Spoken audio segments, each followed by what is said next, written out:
Kathryn Barton is one of Australia's greatest living artists, and this work, The Heartland, is really her magnum opus. It's a 5-panel work.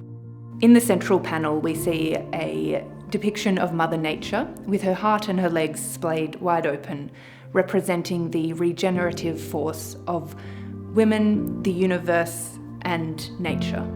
In terms of influences, as someone who grew up near the Blue Mountains in New South Wales, the Australian flora and fauna is a recurring motif in her work.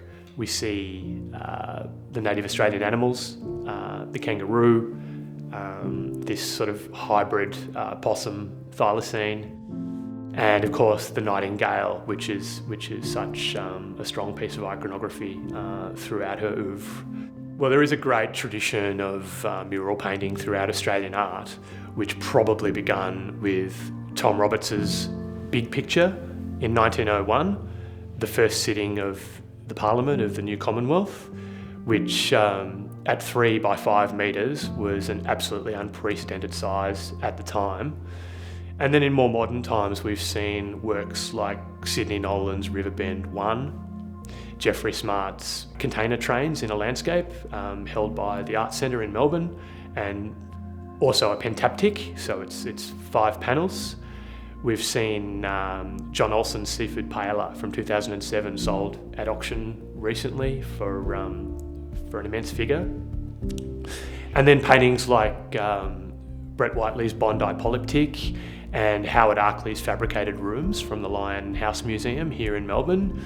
These are examples of absolutely monumental paintings which have found their way into private collections when previously they might have been the domain of museums.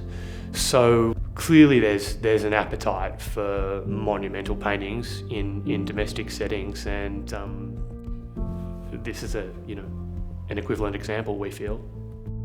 Kathryn Barton takes her influences from all points of art history. In her repetitive dot work in the backgrounds, we can see the influence of Japanese contemporary artist Yayoi Kusama, as well as, of course, the traditions of Aboriginal Australian painters. I think in this work particularly, in The Heartland, we can see the influence of Italian Renaissance painters, particularly Sandro Botticelli.